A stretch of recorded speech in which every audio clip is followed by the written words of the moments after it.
Pierre et Jean montaient au temple pour la prière de l'après-midi à la 9e heure. On y amenait alors un homme, infirme de naissance, que l'on installait chaque jour à la porte du temple, appelée la Belle Porte, pour qu'il demande l'aumône à ceux qui entraient. Voyant Pierre et Jean qui allaient entrer dans le temple, il leur demanda l'aumône. Alors Pierre ainsi que Jean fixa les yeux sur lui et il dit : « Regarde-nous. » L'homme les observait, s'attendant à recevoir quelque chose de leur part.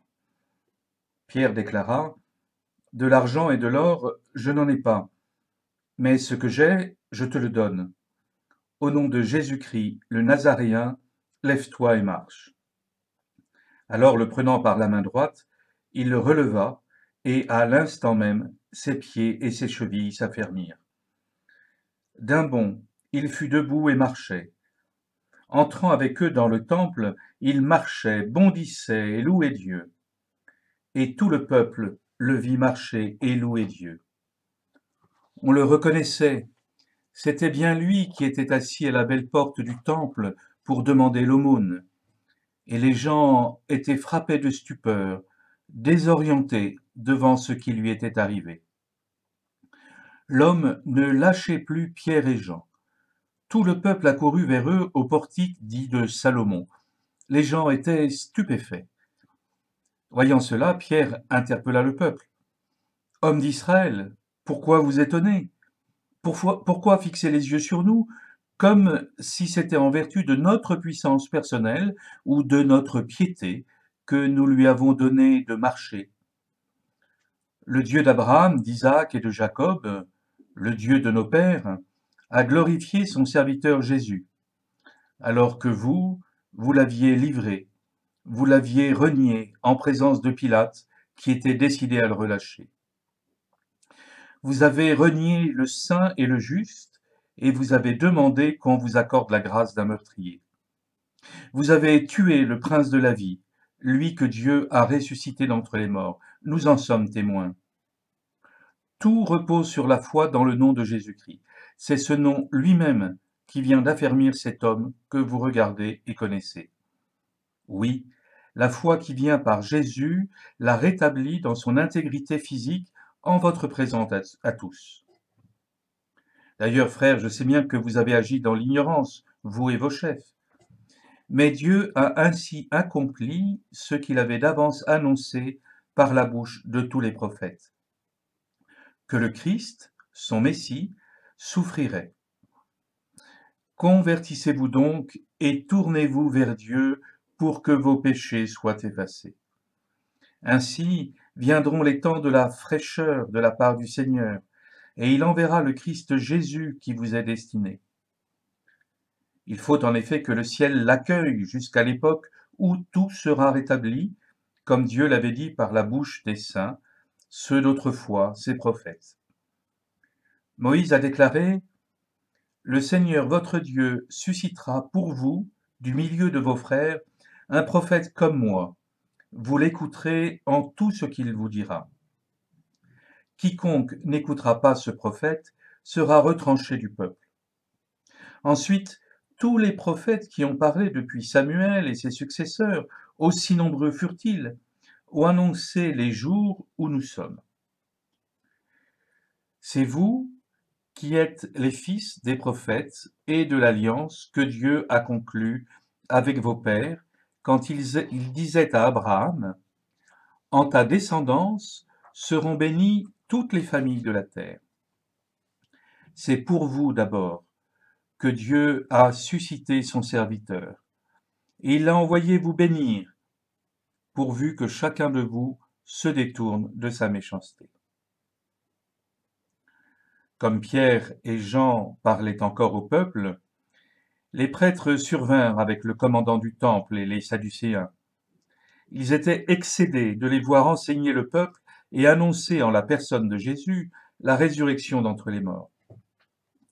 Ils les firent arrêter et placer sous bonne garde jusqu'au lendemain, puisque c'était déjà le soir.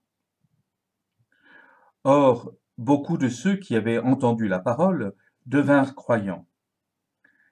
À ne compter que les hommes, il y en avait environ 5000. Le lendemain, se réunirent à Jérusalem les chefs du peuple, les anciens et les scribes. Il y avait là Anne, le grand prêtre, Caïphe, Jean, Alexandre et tous ceux qui appartenaient aux familles de grands prêtres. Ils firent amener Pierre et Jean au milieu d'eux et les questionnèrent. Par quelle puissance, par le nom de qui avez-vous fait cette guérison? Alors Pierre, rempli de l'Esprit Saint, leur déclara, chefs du peuple et anciens, nous sommes interrogés aujourd'hui pour avoir fait du bien à un infirme, et l'on nous demande comment cet homme a été sauvé. Sachez-le donc, vous tous, ainsi que tout le peuple d'Israël, c'est par le nom de Jésus le Nazaréen, lui que vous avez crucifié, mais que Dieu a ressuscité d'entre les morts, c'est par lui que cet homme se trouve là devant vous bien portant. Ce Jésus est la pierre méprisée de vous, les bâtisseurs, mais devenue la pierre d'angle. En nul autre que lui, il n'y a de salut, car sous le ciel, aucun autre nom n'est donné aux hommes qui puissent nous sauver. Constatant l'assurance de Pierre et de Jean, et se rendant compte que c'étaient des hommes sans culture et de simples particuliers, ils étaient surpris. D'autre part, ils reconnaissaient en eux ceux qui étaient avec Jésus. Mais comme ils voyaient debout avec eux l'homme qui avait été guéri, ils ne trouvaient rien à redire. Après leur avoir ordonné de quitter la salle du Conseil suprême, ils se mirent à discuter entre eux. Ils disaient, qu'allons-nous faire de ces gens-là? Il est notoire en effet qu'ils ont opéré un miracle, cela fut manifeste pour tous les habitants de Jérusalem, et nous ne pouvons pas le nier. Mais pour en limiter la diffusion dans le peuple, nous allons les menacer afin qu'ils ne parlent plus à personne en ce nom-là. Ayant rappelé Pierre et Jean, ils leur interdirent formellement de parler ou d'enseigner au nom de Jésus. Ceux-ci leur répliquèrent, est-il juste devant Dieu de vous écouter plutôt que d'écouter Dieu? À vous de juger. Quant à nous, il nous est impossible de nous taire sur ce que nous avons vu et entendu. Après de nouvelles menaces, ils les relâchèrent, faute d'avoir trouvé le moyen de les punir. C'était à cause du peuple, car tout le monde rendait gloire à Dieu pour ce qui était arrivé. En effet, l'homme qui avait bénéficié de ce miracle de guérison avait plus de 40 ans. Lorsque Pierre et Jean eurent été relâchés, ils se rendirent auprès des leurs et rapportèrent tout ce que les grands prêtres et les anciens leur avaient dit. Après avoir écouté, tous, d'un même cœur, élevèrent leur voix vers Dieu en disant, Maître, toi tu as fait le ciel et la terre, et la mer, et tout ce qu'ils renferment. Par l'Esprit Saint tu as mis dans la bouche de notre Père David, ton serviteur, les paroles que voici. Pourquoi ce tumulte des nations, ce vain murmure des peuples? Les rois de la terre se sont dressés, les chefs se sont ligués entre eux contre le Seigneur et contre son Christ.